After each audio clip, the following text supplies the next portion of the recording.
One day, Edward was in the shed where he lived with the other engines. They were all bigger than Edward and boasted about it. "The driver won't choose you again," said Gordon. "He wants strong engines like us."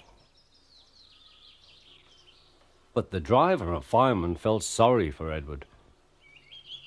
"Would you like to come out today?" "Oh, yes, please," said Edward.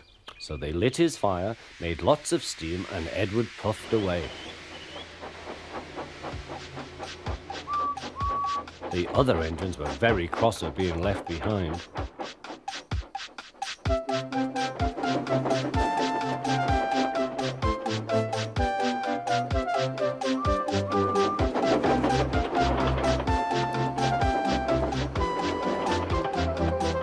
Edward worked hard all day. The coaches thought he was very kind, and the driver was very pleased.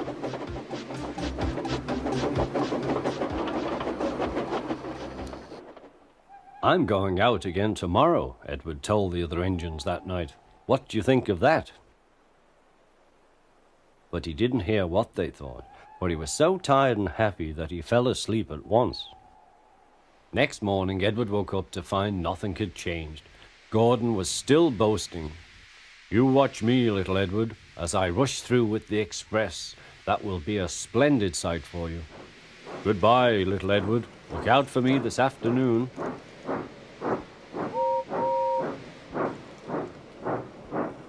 Edward went off to do some shunting. Edward liked shunting. It was fun playing with trucks. He would come up quietly and give them a push. Then he would stop and the silly trucks would go bump into each other. "Oh!" they cried. "Whatever is happening?"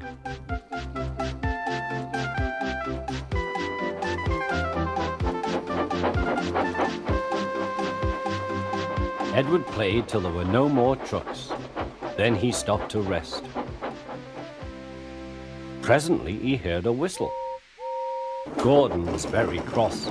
Instead of nice shining coaches, he was pulling a lot of very dirty trucks.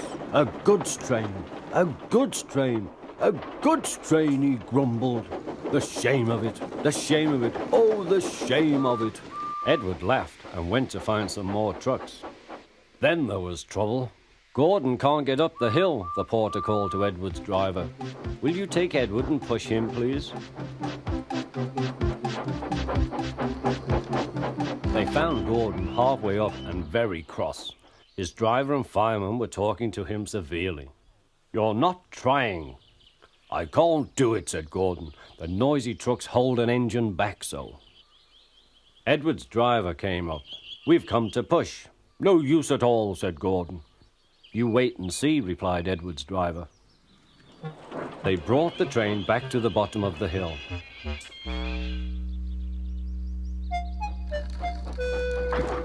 "I'm ready," said Edward. "No good," grumbled Gordon. They pulled and pushed as hard as they could.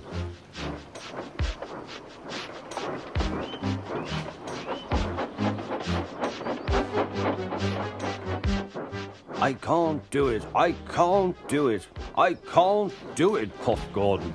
"I will do it, I will do it, I will do it," puffed Edward. Edward pushed and puffed and puffed and pushed as hard as ever he could. And almost before he realized it, Gordon found himself at the top of the hill. "I've done it, I've done it, I've done it," he said proudly.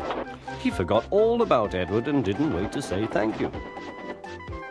Edward was left out of breath and far behind. He ran on to the next station, and there he found that the driver and fireman were very pleased with him. The fireman gave him a nice long drink, and the driver said, "I'll get out my paint tomorrow and give you a beautiful coat of blue with red stripes. Then you will be the smartest engine in the shed."